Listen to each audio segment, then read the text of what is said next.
Welcome to Life List, a birding podcast. Hello. Welcome, everybody. This is George Armistead. I am here with my co-hosts, Molly Brown and Alvaro Jaramillo. This is Life List, a birding podcast. Guys, how are you doing today?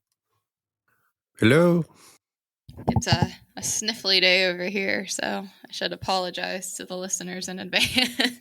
Still a little post-COVID, eh? Well, yeah, head cold at this point. Yeah. Now I sound bad, but I feel better. I was going to say, you sounded better before when you were still in the throes of COVID. Yeah, it's all moved up into my nose today, but the podcast migration. Must go on. Yeah, migration. Yeah. It's what's the forecast for your cold? You think 1 more day, 2 more days, or? That's a good question. Might be timed pretty well with the other forecast that's moving through here with this hurricane. I was going to say, this humidity is probably not helping you. Yeah. No, it is not. Hopefully a few more days. Yeah, pretty soggy on this side, Al. Pretty soggy. Yeah. No, I've been, of course, watching stuff on the hurricane, and one of the things that's striking for anyone in my part of California is how people are just walking through the water. Like here, it would be freezing cold. Like you would not be able to walk into any water that's got a marine component because it's so cold. And it's odd that out of all the imagery, that's the thing that sticks in my mind. It's like there's people just in their shorts in the water, Here, that could be life-threatening alone, just to be in the water. And of course, that's why we don't get hurricanes, because we don't have warm water to power them. But it's a striking set of images that to sort of see that entirely different type of marine environment that creates that is so foreign to us here in California. Yeah. We've got a lot of friends and listeners down on the Gulf down there, and thinking about y'all, and hope everybody's powering through this storm okay. It's a scary one. I think it landed, like, I've been kind of out of touch. I mentioned you guys, I've been doing other stuff, but it looks like it landed as a Category 4. Yeah, I think so. But as a lot of people have been talking in the last few years, the categories don't help you really assess what the damage might be on a storm, and in particular this one. I think because of the geography of where it hit and the way that the coast sort of wraps around, it may be even worse than that. And the categories measure wind, right? They don't measure the other storm surge or or rainfall. Yeah. So it's a bad one. Yeah, it's a bad one. Yeah. On the other hand, we are a birding podcast, and hurricanes often provide birding questions. There are those people that go. I doubt in this case anybody went towards this hurricane to chase birds because of the geography, but birds may show up inland as they get dropped out of the winds or the eye. And what I thought was pretty wild was that there were some radar shots of the eye, and it was full of little blue speckles in there, suggesting thousands of birds entrained in the eye, which we know entrapped in the eye, which we know happens. But it brought a lot of questions up for me. Like, one of them is, where did they get entrapped? Right, this hurricane's come through, right next to Cancun, which also, we're not getting much news on that, but it really did a number on Cancun and Cozumel. So the effects of this hurricane are not just in the U.S. They've been further south. So whether they got trapped there and move north, are they mostly migrant warblers and so forth, or a few terns and seabirds. And then, a lot of people sort of say, well, they're fine in there because it's nice and sunny and low wind. But if they got in there during the process of the storm, they might be kind of beat up and bedraggled, and they're just sort of they could be riding. hungry, and low wind is pretty tough for a lot of those birds, actually. Yeah. So a lot of questions came up on this because it's been over water, of course, for a while, and it went right by land. So it could have picked up all sorts of trans-Gulf migrants that didn't get out of the way. On the other hand, there were the birdcast the other day showed that there was essentially no migration happening on the east before this storm, and a few days earlier there'd been a lot of migration heading south. So the birds knew something was coming, and they just shut down, which is interesting to see that. Those that maps data were fascinating. Did you see that? Yeah. Interestingly, Powder Mill banded a Kirtland's warbler. Yes. 4 days ago, and it stuck around for I think 3 days. It's a pretty cool example of that happening. Yeah. We should say we're recording this on Friday, so surely this episode's going to be released on Monday, and there might be some updates then. But right now we're and anybody who might be listening later, this is Hurricane Helene we're talking about. Am I saying that right? Yep. Well, let me give you my opinion. I've literally heard no press on this, so I was like, are they pronouncing it Helene or what? That's how they're pronouncing it, but it like every time I hear it, like I get like, ooh, because I would have pronounced it like French, like Helene. And here we go. I mean, it's a French name, right? There we go. So, and I know people called Helene, so nobody calls them Helene. So I don't know. I'm thinking everybody's wrong. I wasn't expecting that one, I'll be honest. Yeah. Well, I think it's important, as we've discussed before, I think it's important to not pretend you speak the language if you don't, right? We discussed this? Well, I think the wrong way to say it, but yeah, I think you should, Well, I think it's good to try, but it's not good to pretend, I should say. Like the one that always irritates me, I think I've mentioned before, is the city of Cairns in Australia, which everyone corrects you and be like, it's Cairns. And I'm like, that's what it is if you have an Australian accent, but if you're an American, it's Cairns, Just as I've said before, we don't run around saying San Francisco and Los Angeles all the time. Those are except those have a proper U.S. pronunciation, right? If you're in a Spanish-speaking country, you would say, Los Angeles or San Francisco, right? So, but does the city, and I don't want to even say it, in Australia have a U.S. pronunciation, or should we pronounce it in the pronunciation in English of what the locals call it? Well, I guess if there is the pronunciation is whatever you say it is, right? And I don't know. I think to me, saying Cairns is like pretending you have an Australian accent, right? When you don't. And I don't mind if people say Cairns, that's fine. But correcting somebody who says Cairns, I think, is unreasonable. Do you say Leicester for the city in England? No, I don't. Yeah, or Leicestershire, right? Or it's like, or no, Massachusetts, right? You got Worcester, not Worcester. Yeah, right. Yeah, I think there's an element of trying to pronounce things the way that they should be pronounced, particularly if it's in the same language. So, England and Australia have the same language. Well, I don't know. When it comes to Helene versus, how did you say it? Helene? Helene? Yeah. I don't know. No. Hey, but let's totally disagree on this one, or maybe agree. The petrel that the other day I heard describe or pronounce as Trindade petrel. Trindade. who's your Trindaddy kind of thing. Who's your Trindaddy? I think, was it Tom Johnson? Somebody created a shirt, I think, that said, "Who's your Trindaddy?" I can't remember.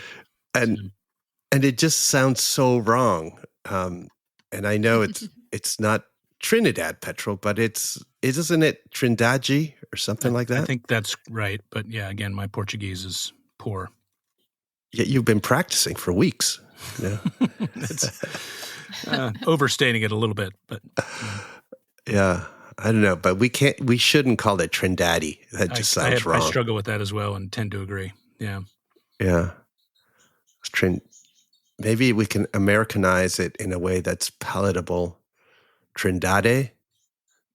Trindade. Trindade.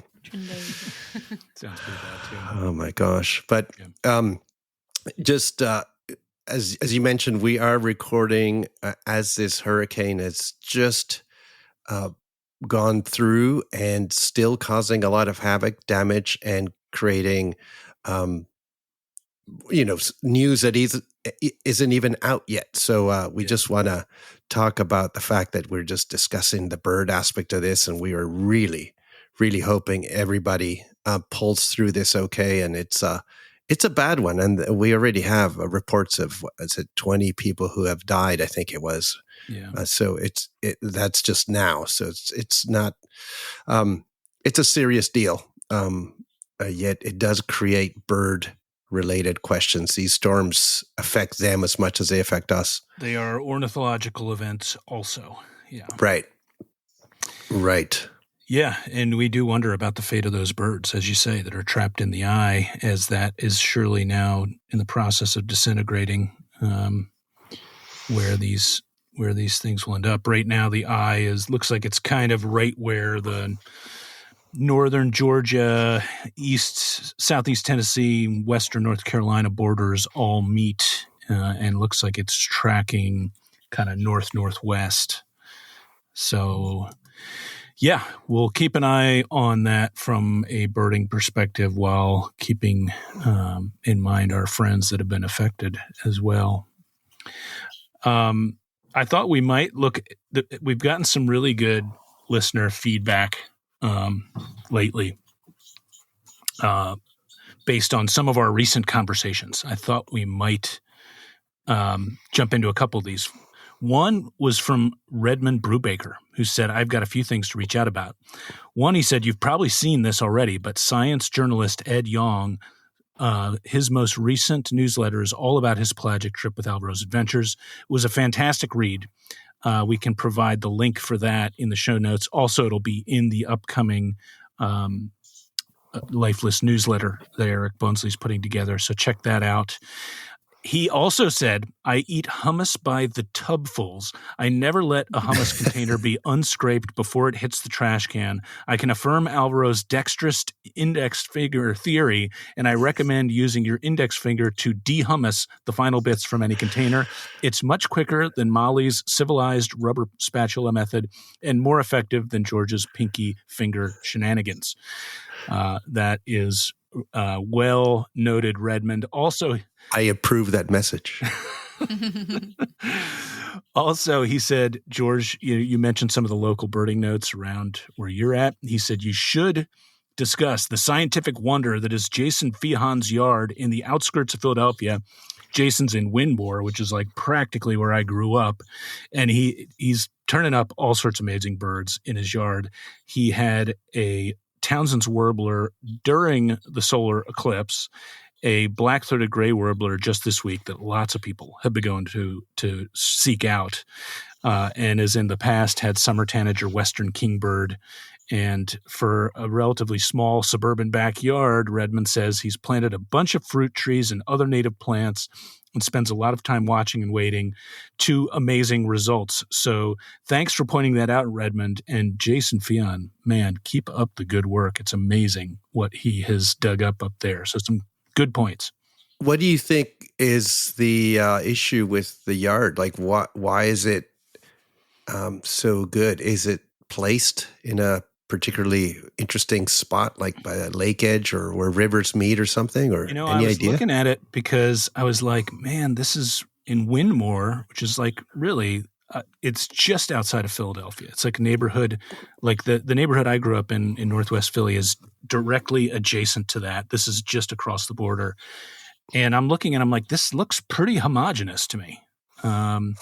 Like I don't, I'd have to look more carefully to see if maybe he's on some sort of little elevational rise there, or I don't think it borders any water that I could see. If it's really kind of a desert around him in terms of habitat, it could be that, his native plantings really are a magnet. But I suspect it is a combination of may work from home. I'm sorry? May work from home too. So looking at the yard. That's what I was going to say. I think time, as I remember a friend used to say to me about finding vagrants, that the best recipe is sort of, blinding diligence and good luck, but basically just never stopping looking. And I think Jason has definitely proven himself. He's a patient observer. So that's pretty cool. It is really cool. Those are some great ones. Did I talk about, this isn't a particularly rare bird, but finding a sora on my running route? I think this was while you were in Brazil, George. But I often think about that, recipe of just putting in a lot of time and surely something will come up. But the other day I was running and not birding at all. I was just going along and there's a small little patch of cattails along the road. But what happened was a car went by and there was a toddler waving out the window and they were like raving, really exaggerated. And I laughed, and my laugh at the kid made this sora pop up at my feet. And I found a caterpillar the other day that I've always wanted to see. I put it on my social media. And Io moth, right? Yeah, an Io moth caterpillar, which is beautiful. Like just crazy. And just the kind of thing, I don't know how many leaves I've looked under in the woods, over years.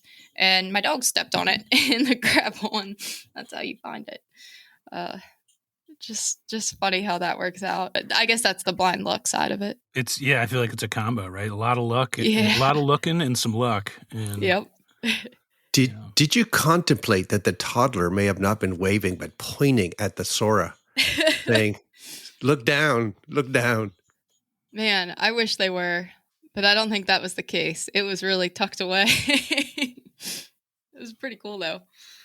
I have to say that the sora is, when I think about fun birds that I could find in my yard while we're recording a podcast, the sora is because my basement window is where we've created a lot of habitat that I look out on, and it's almost so much that I can't really see that much in the yard anymore. But I'm like, if a sora was to pitch in anywhere near here, this little patch out this window would be, and I could almost picture one trotting around and just running outside through the window. So it's I like looking in an enclosure at one or something. You're right at eye level. That's pretty cool. Someday. Yeah. Maybe season 5. Season 5.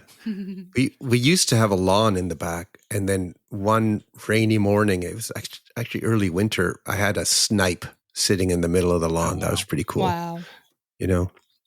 So now no lawn, no more snipe, but who knows? There was another piece of listener feedback, a couple others I wanted to mention.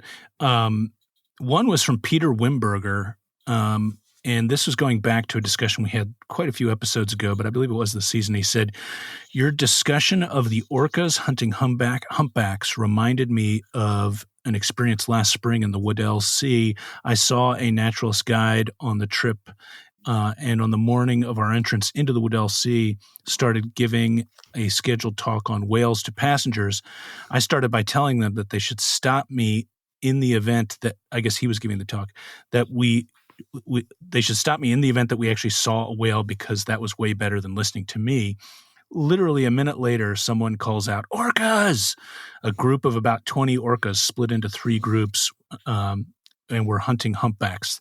They'd singled out some juveniles and would swarm the juvenile and push it under and over again. Apparently their MO is to drown the whales over a period of hours, and then reportedly they eat only the tongue and the gums. He said that the labored breathing of the whales was audible, and the mothers would try to herd the orcas away, but the orcas were undeterred. None of the super experienced crew had ever seen this hunting behavior before. It was an amazing experience. And so he said that they have a limit for staying with these animals for an hour, and so after an hour they abandoned them. And he continued his talk, but it was, he said, the best visual aid he's ever had for his talk on whales. Pretty wild. Yeah. Amazing.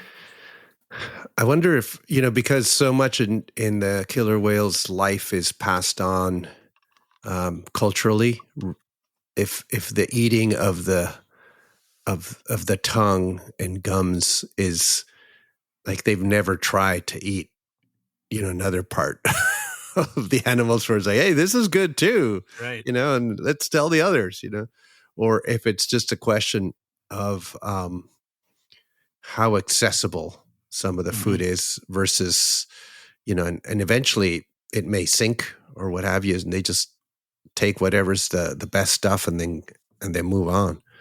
But it's pretty wild, right? With sharks too, they only eat certain parts, right? Like, I mean, when whales eat the sharks, so not vice versa. It always confuses me how an intelligent animal like that might not make full. Right. Yeah. Focus on one area. Yeah, exactly. Wow. Yeah, there was also some questions. Molly, you've seen a bunch of these as well. I know the on thermals, and we get a lot of questions on thermals. It's been something I've been a little hesitant to talk. Thermal scopes, right? Rather than thermal imaging. Thermals for migration. Yeah, right. Good point. Yeah, thermal imaging scopes, thermal imaging cameras. Each of us has one, and each of us has a different model. And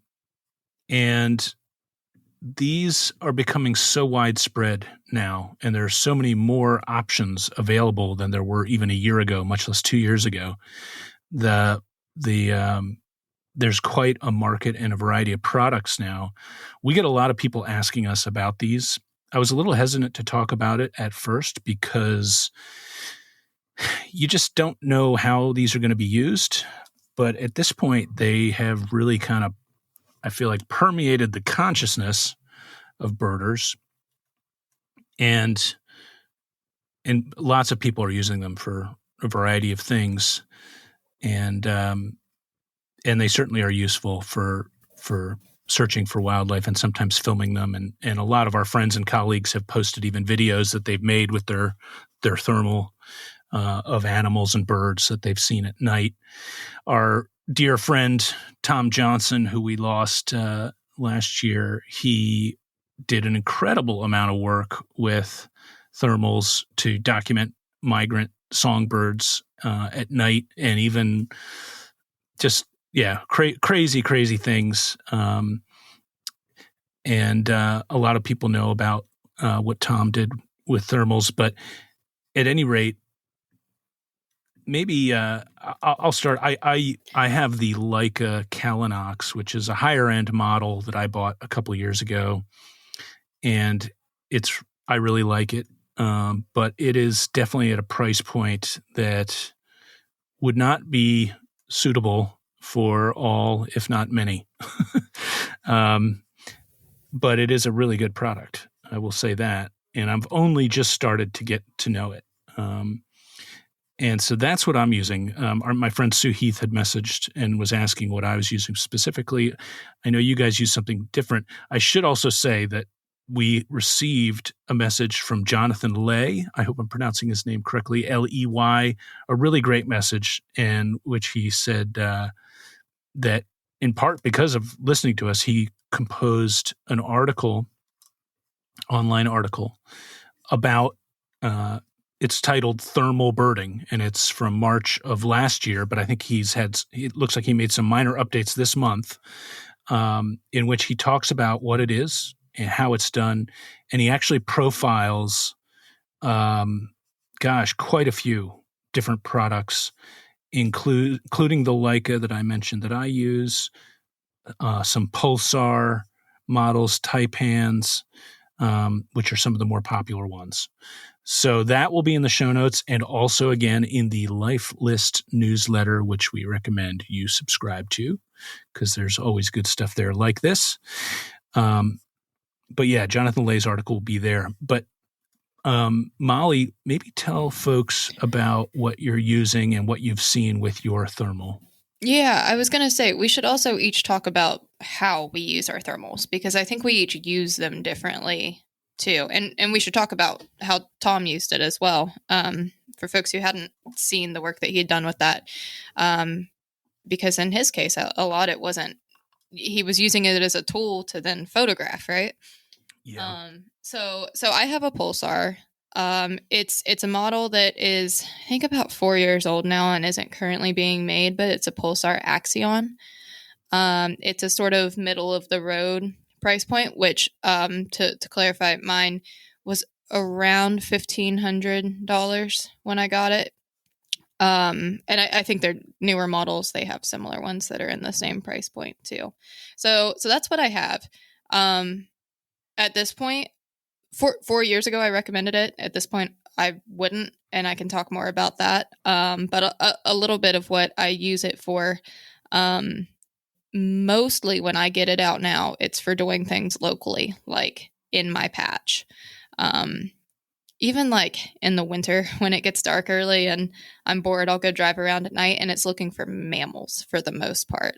I do use it for birds some. I've used it a little bit on tours, a little bit on traveling, and a little bit for specific things. Like I talked about last time that Topiculo I used in, like a specific situation like that. It was daylight, but where it was helpful.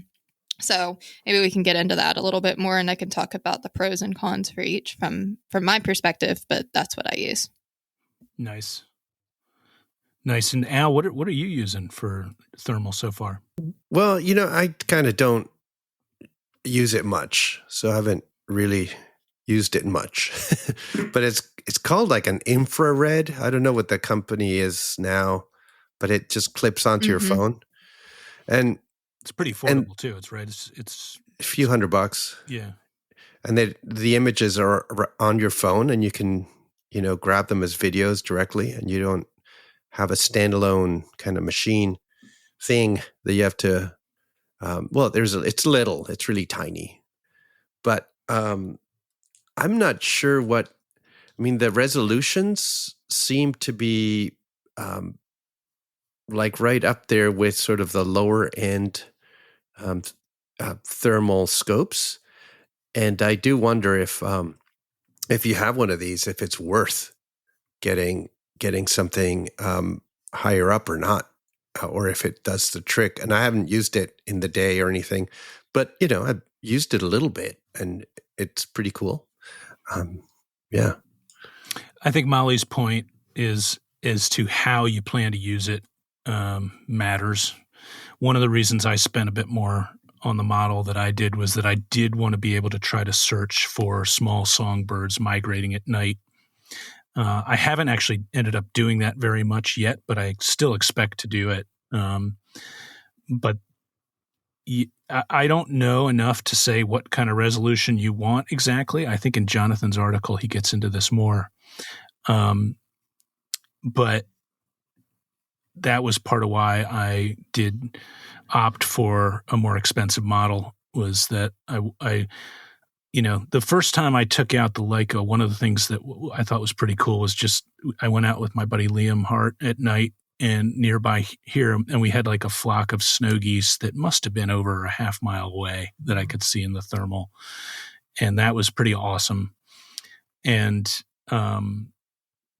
like one of the first things I saw was like this little deer mouse that had crawled up into a spruce tree right next to me. And it's just this tiny, beautiful, cute little mouse glowing, that was pretty awesome. And that kind of shows you the breadth of stuff you can do. I think a lot of people could be quite happy with some of the mid-range or even less expensive models if all you're trying to do is, maybe find some night birds or mammals. Then you don't necessarily need, I think, one of the really, pricier models. But if you do want to see like distant stuff or small stuff that could be distance, then you might want to think about investing more. But this is, we're still learning about these. People ask us a lot about this, but we're still learning as we go. This is all still pretty new for me, and I think for you guys too. Molly, you may have used it more than any of us. I'm not sure. Maybe. I'm not sure either, but I have used mine alongside both, actually both of the models that you all have and some other higher or lower ones. When I got mine, there weren't as many, or at least I was not aware of as many of those low-end models. And at this point, I think that splitting the middle with what I have is not worth it. I think you can either have the cheaper ones that are $200 to $400 in a lot of cases and get a ton of use out of them, or go all the way up. I don't actually see as much use to have something that's middle ground. The issues that I have with mine, and I still use it, and I still enjoy it, but that would be resolved going with a lot of these other models. One, it's I have a lot of eye strain with it. It really gives me a headache if I use it too much. The nicer models have much nicer eyepieces that make a big difference. The models that like Alvaro has that plug into a phone. So this is literally just like a teeny, like I think smaller than 1 by 1 inch square that camera that plugs into your phone jack. So you're using your phone screen to use it and operate it. So that reduces the eye strain because you're not actually looking through an eyepiece. You're looking at your phone. The other thing with my model is that you can't take photos. And that, of course, is really helpful to have on the other one. So sometimes I use it and I spotlight or something. But if I'm looking at, I don't know, a fox half a mile away, I can't shine a light on that to get a photo of it. And it's not really my point, but it's nice to be able to do that. And I think most models do have that capability now. The last thing that I would say is, especially if I'm in any sort of group setting, it's really hard to use this with other people. If you're in the dark and it's pitch black and you can see an outline of a deer mouse perfectly, nobody else could see it. And everybody has to repeatedly, get on whatever you're looking at, whether it's a bird or a mammal or whatever. Again, the model that Alvaro has just goes into a phone, so everybody can look at the phone screen, or you can kind of crowd around. You could share it easier. And then the nicer ones, I'm assuming the Leica has this. I know the Zeiss ones that are comparable do have apps on your phone that display what you're viewing. Yep. So that's really key if you're sharing it as well. Otherwise, I find it really difficult to use in a group setting. Yeah, I think you can use it for detection in a group setting. Like the Pantanal trip we just did, we would use it at night for trying to find mammals mostly. Some birds too, but when we were in the Pantanal part, we were looking for mammals. And there's a few times where we found crab-eating foxes, with the thermals that just by spotlighting we probably would not have found. So it can work for as like that's a good point. Initial detection and then spotlighting. But in terms of sort of sharing the experience of what the thermal is, you're totally right. Like that, it's having the app or having the phone one is nice, much nicer for that. Mm-hmm. I will say, a lot of times, particularly with mammals and some of this more obvious stuff, you can detect it with any of these models. It's I've never noticed a huge difference. Like maybe you can see the outline more crisply in the nicer. I mean, that's definitely a thing. But again, this is mostly just to find stuff, and they all do the job for that. Yeah, I think one of the reasons I haven't used it much is because I hardly ever do night stuff. When I'm at home, what have you, I'm not really out at night. And Jonathan's article was really interesting in that he's using it in the day. And that opens up an entirely different situation of how you use it and what your needs might be. And I can see, for example, like this will be really useful when I'm down in Chile to spot exactly where, the tapaculo or the rail is. If it's just inside of the reeds, you might be able to see that it's there, and then that's enough to get yourself to see it. And I hadn't thought about using it in the day. And the other day reading this, I was thinking, gosh, I could have, in the Galapagos, when we're looking for Galapagos rail, it probably would have been obvious to use it there because it was overcast and really cool.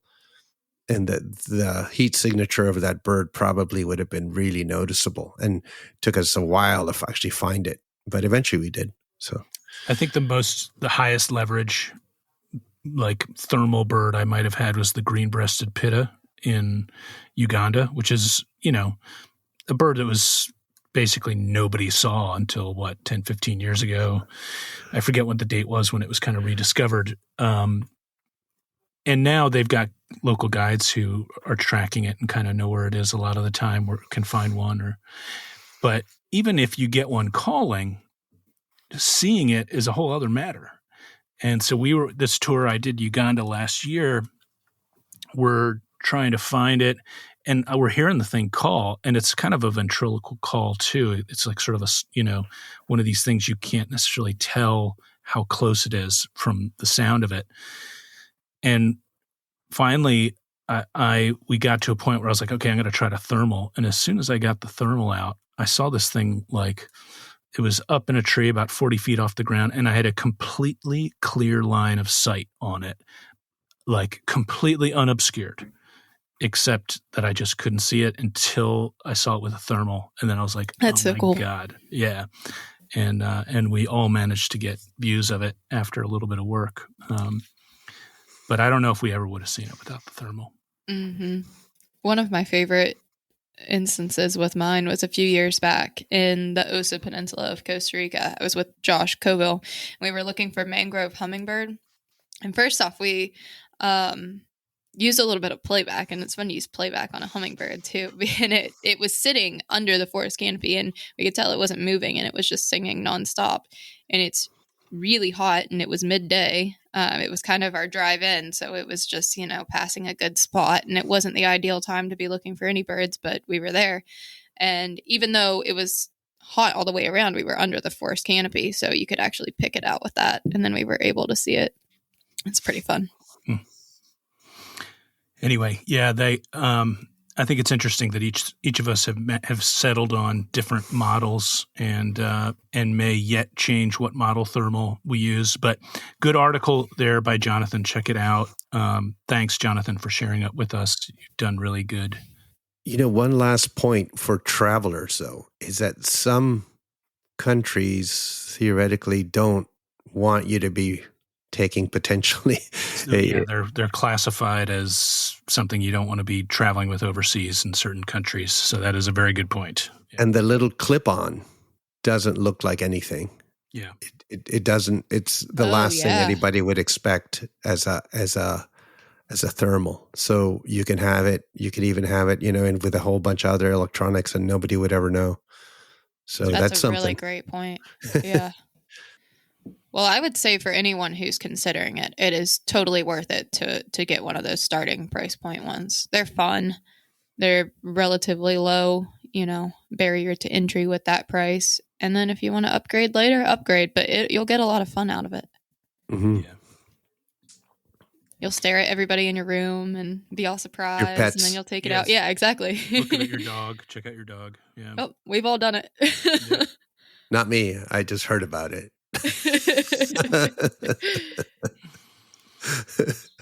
Yeah, it's the funniest thing. You actually, even your car, you're like, hey, look, the hood is all, obviously, it's like hotter than the rest of the car. And totally. Footprints. We had a few points on the Brazil trip where we spotted little things glowing inside leaf litters, like holes inside leaf litter. And one thing, we actually lifted up stuff and we could never figure out what the thing was. And like initially I thought this is like an agouti, like, like sleeping during the day under a bunch of stuff, or like a small rodent or something. We never found the thing. Even once we were looking right at it, we were like, I don't understand why whatever that is glowing. It could it have really been heat trapped? Yeah. Yeah, that's and like I was going to say, like termite mounds give off a ton of heat, oh yeah. And so, there are certain things you learn, and I think you're right, Al. Basically, you get these little heat sink spots that are probably composting, or who knows, maybe something where an animal has, done its business recently, or who knows. Yeah. Shifting gears, Al, you've been spending like at least 50% of your time, it seems like, offshore. And I've seen some posts and updates that have me curious, but I haven't actually talked to you about what you've been seeing, and you've been seeing a lot. Maybe an update on that.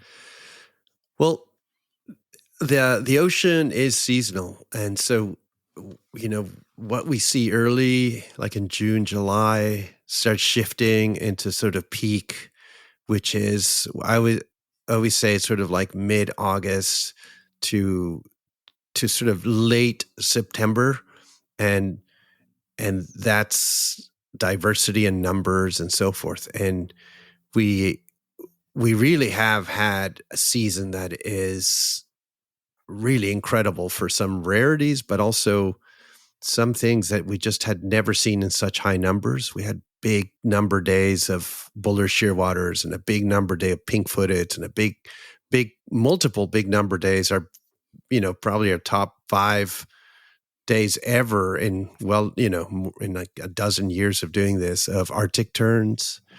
And so there was a lot of big numbers of things that we see regularly, which is, I would say, sometimes even more interesting in the day-to-day than the rare bird, because it tends to mean that you are just nonstop looking at things, and seeing stuff. And there was one day in particular where we were just, it was, calling out Arctic terns, and then Sabin's gulls and shearwaters, and a big flock of bullers and skuas, and it was just like, like an hour of nonstop action, people screaming things out like you didn't know where to look.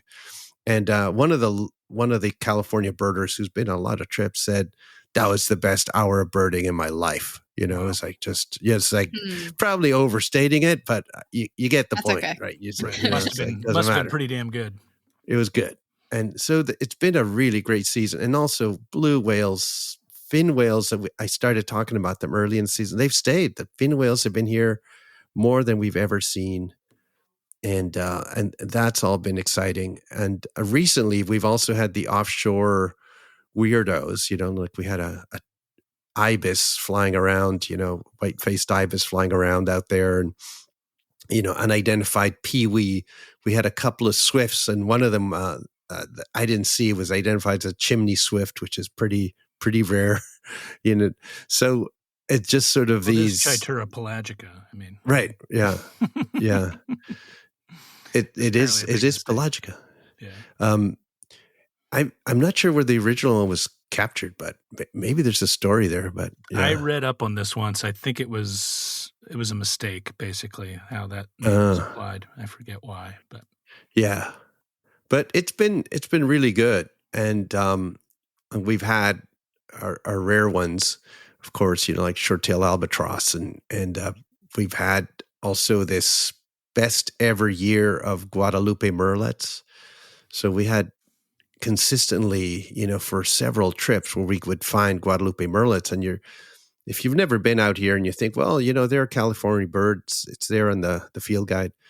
Truth is, Guadalupe merlets are super, super hard to find. They're way offshore, and they come from further south. And if you're going to see them, it tended to be those trips that existed up until this year, the searcher trip, the 5-day pelagic from the south. That's where people would see Guadalupe merlet. And they didn't this year, but we have up here, and they've seen them up to the north of us. So why they're around this year and they haven't been for a dozen years, it's unclear. So for a lot of us in our county birding, like San Mateo County, it was our first Guadalupe murrelet for the county. So that was pretty wild. So and that's in Ed Young's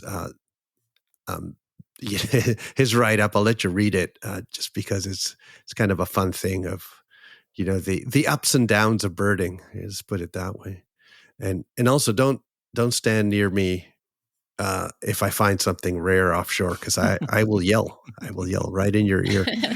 I enjoy reading that part. I was like, oh yeah, I recognize that. Yeah. You just don't think, you don't think like, oh, I'm going to turn this way to scream at it. You just scream, whatever it is you think you see. So it's been a really fantastic season. And one of the things that's been, I think, key is we had the return of the albacore tuna. We haven't had them for over about 10 years. Oh, wow. So I haven't had like this time to sort of contemplate what you see around tuna. And that's why we've been seeing so many terns, and I think boulder shearwaters and Savins gulls. Just the tuna creates a habit. Well, it's a habitat that brings in the fish, that brings in the tuna, that then creates an entirely sort of foraging habitat for the birds, because all the little fish are up at the surface, and you can see the terns diving on them, calling to each other.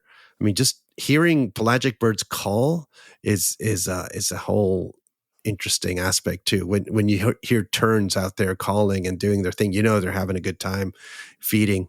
So I think that has been one of the factors, and it may be correlated also with murrelets and other things that are warmer water associates.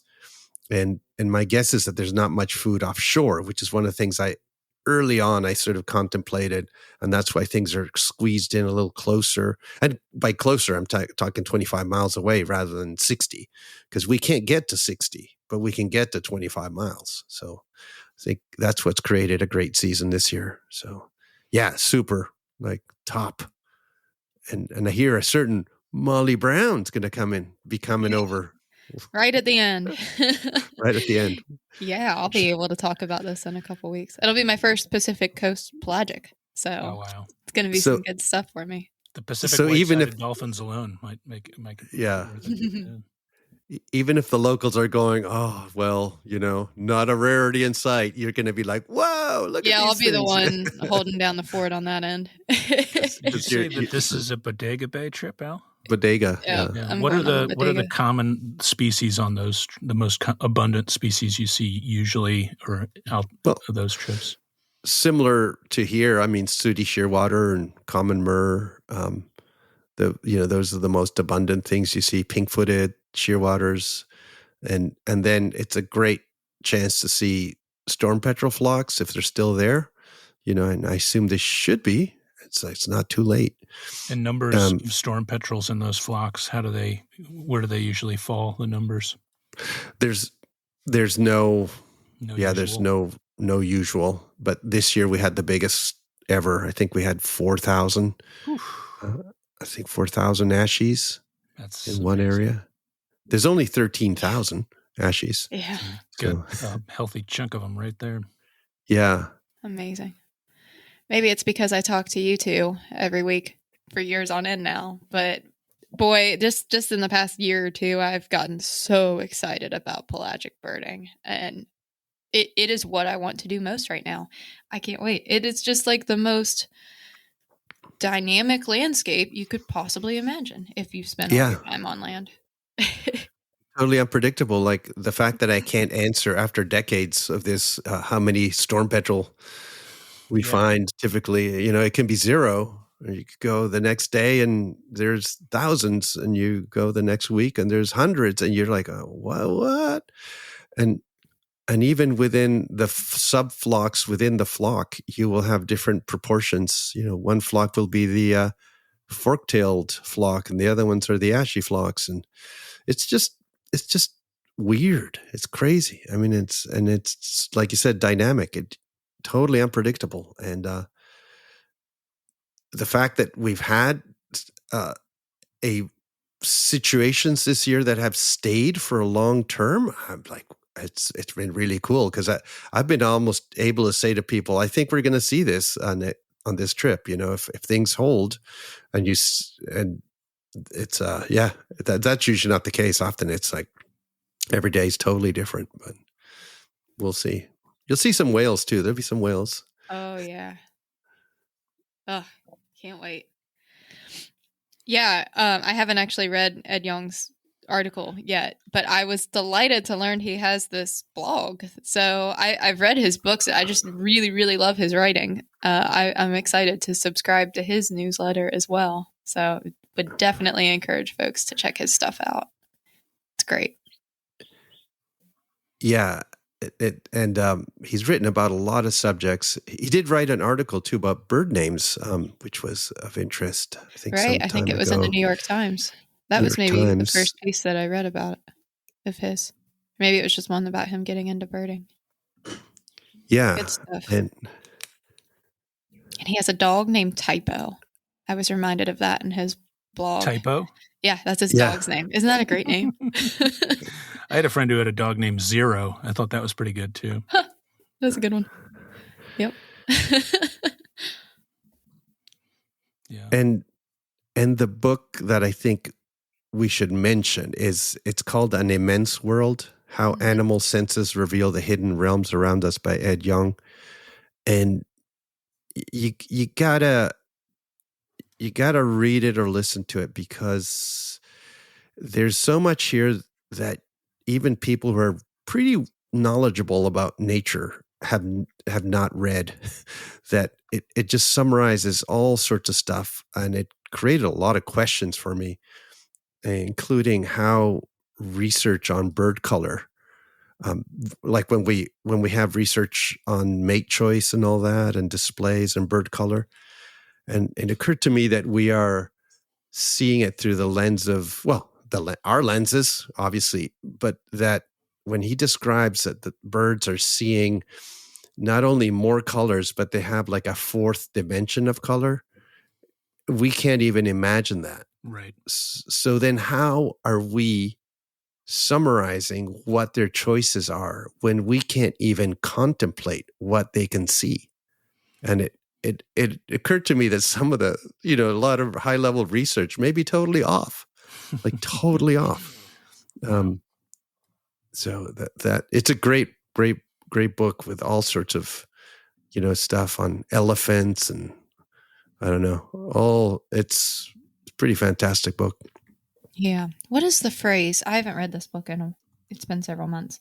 There's a phrase that is in the introduction. I forget even what language it is. Oh yeah, isn't it French? What's the word for the landscape of sensory landscape? Yeah, it's a really good way. Umwelt. I'm searching. Oh yeah. Book. Oh, it's German. It's like Umwelt. German. Just read the intro to this book, and then it'll suck you in. It's really great. Yeah. Intrigued. I'm definitely gonna order this book. Oh, you should. Yeah. I read it in a few chunks too. They're kind of standalone. The chapters build on each other, and they're painting this picture, but they're based on like individual subjects. So I actually read it in a couple chunks too. I like books like that. Helps me observe. You can put them down, come back to them. It's nice. Yeah, and if you listen to it on Audible or what have you, it's a little bit almost like it reads like a podcast, where each one you go, oh yeah, and it's cool. For those of you who drive a lot, of course, when you're done listening to us first. Yeah. Nice. It's like, we're probably good to juxtaposition with that. When you need a break from that, listen to us for an hour and you'll be ready to dive back in. Yeah, listen to something really smart and then listen to us. Hey, boy. One thing I wanted to touch on, Molly, was we recently got a certificate of appreciation. Oh, that's right. Yeah. Boy, it was a good email week. Yeah. All sorts of stuff. I have to say, I was really kind of blown away by this in a way. Well, I received the forward from you, and it said 8 years late, but we got it. Yes. And I thought you were just exaggerating. And I was like, what on earth is this? And then I realized it was a bird that was reported 8 years ago of us together, or by us. It was, and it's so random that it just came through now. I mean, no complaints really. More just like I forgot even submitting it to the bird banding lab at USGS, but we got a certificate of appreciation for reporting a ruddy turnstone, and that had been color banded, and it had been color banded near. Now, I'm going to butcher this name, Panaguatira, Maranhão, Brazil. That is just below the equator, a couple degrees. It was banded February 9th, 2016. Our sighting was May 22nd, 2016. And so it was funny that we just now got our sighting was in on the Delaware Bay shore when you and I were doing a reader rendezvous for Birdwatchers Digest. I think it was, I was at ABA, you were Birdwatchers Digest, and we had a group of, I don't know, maybe 25 people or something like that. It was a big group. Yeah. We were sort of shepherding around, and I remember there was some rain, but in spite of that, we actually did pretty well with the birds. It was quite fun. Filled in our Delaware County maps and ate some good food, had some good birds. Late May, horseshoe crabs. That's always a good time. Yeah. So happy to have those memories resurface. Yeah, exactly. Now, Al, how you've submitted a few birds over the years, right? For the birding banding lab to let you know what you found out. Yeah, I mean, I got a ton of them, but a lot of them are gulls and bigger birds. Gulls and seabirds, mainly albatrosses, but a few little ones. They even, read actually a metal band of one of the white-crowned sparrows in my backyard that had been banded on the fair lawns.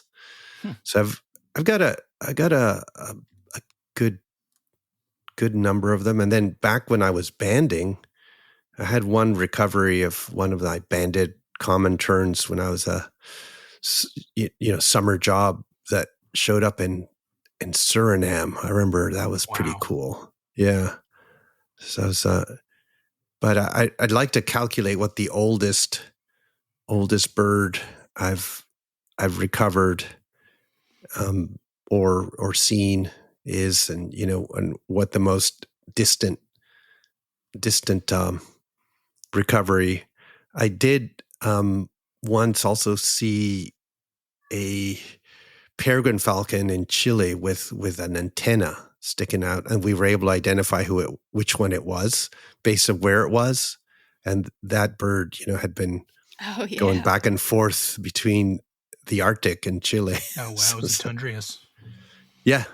Wow. But I devote a lot of time, if I can, to reading the bands here, if especially gulls, but it's not always possible. Photographing them from each side is really the key. But with our albatrosses, when we get them behind the boat, we try to photograph the bands, and they're color bands with a big code, so they're easy. And we have a lot of banded pelicans here too with codes, so all those have been sent in. So it's a lot of big birds for me. That's cool. I think, yeah. That is cool. I remember my dad used to band ospreys a good bit, and he had one that was recovered in Venezuela like several years after he had banded it. I thought that was pretty cool. Yeah. Yeah. I can't wait till we have a lot more MODIS stations, especially if this system, works of having backyard MODIS detectors. And can you imagine if we had the info of 2 or 3 MODIS birds in the eye of that hurricane? Oh wow! It could be detected. What they were doing initially, and I think eventually we'll be able to paint like really high definition, essentially routes of these birds and what they do. but it's just a question of density of MODIS towers / detectors and MODIS tags. In Pennsylvania, we have a pretty much unbroken string of MODIS across the entire state, from kind of the southeast to kind of the central west, which is pretty awesome. So. Yeah, I think that's one of the procedures they're trying to do. It's almost like a string, right? So any bird that crosses them, rather than hodgepodge all over the state, right? Yeah, like a line of scrimmage. Exactly. Yeah. Good strategy. Yeah. A red line. Don't cross my red line. That's actually, please cool. do. Yeah. Don't cross my county line. Nice, guys. Well, I think it's time for us to scoot. Molly, anything you want the good people to know about before we wander yonder? Yeah, actually, I've got a few things. I'll throw the link to that certificate that we got for that turnstone in the show notes too, just in case folks are curious to see what those look like if you haven't seen one before. So check that out, as well as everything else that we've talked about in here. I have 2 requests for our listeners. One, we've been talking a lot about guests. We kind of always talk about this because we're always trying to plan ahead. And I was thinking about how we've had a lot of authors and a lot of travelers and bird guides and a lot of scientists and ornithologists on the podcast. And I would love to hear from listeners what types of guests you like to hear and what you like to hear about, because we are constantly working on this. So please, if one of those 3 stands out to you, or just another type of podcast episode you'd like to hear, or guest you'd like to hear, send them to us. We've got the links in the show notes to reach out to us too. Yep. Please don't ask for mimes. They're not very interesting on podcasts. I just got to say, Learn that. No mimes. Yeah. No one's actually asked for like a bird as a guest either. So right. True. Yeah. Woody Woodpecker. He's annoying. I don't like him.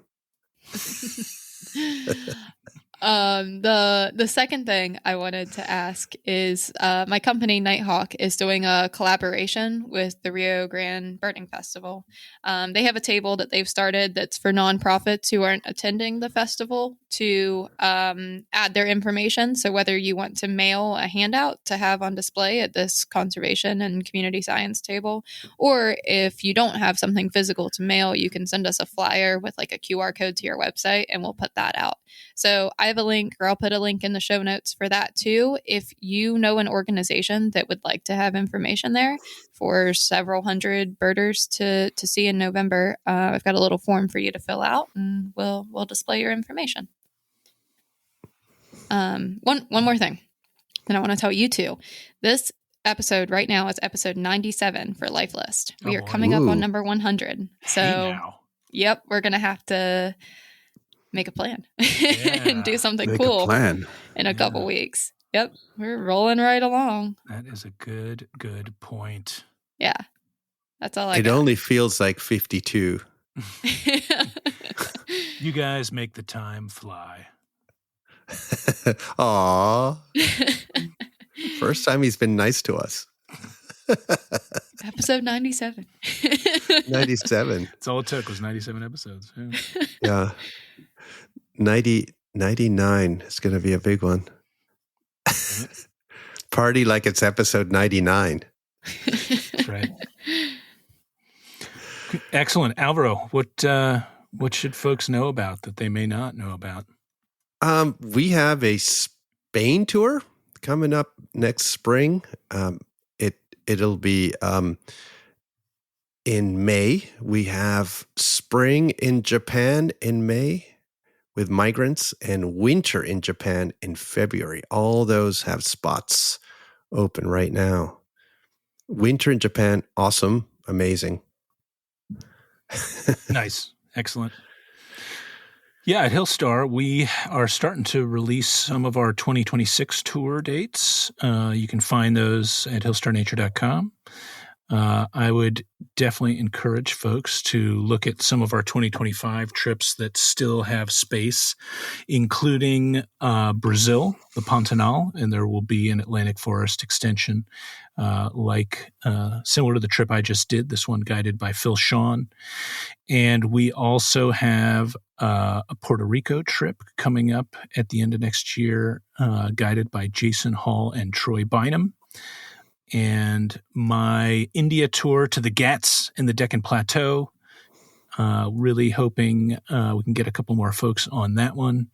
And a few others. So have a gander there. And thanks again to Kowa Sporting Optics for being our sponsor and helping us let us do what we do here.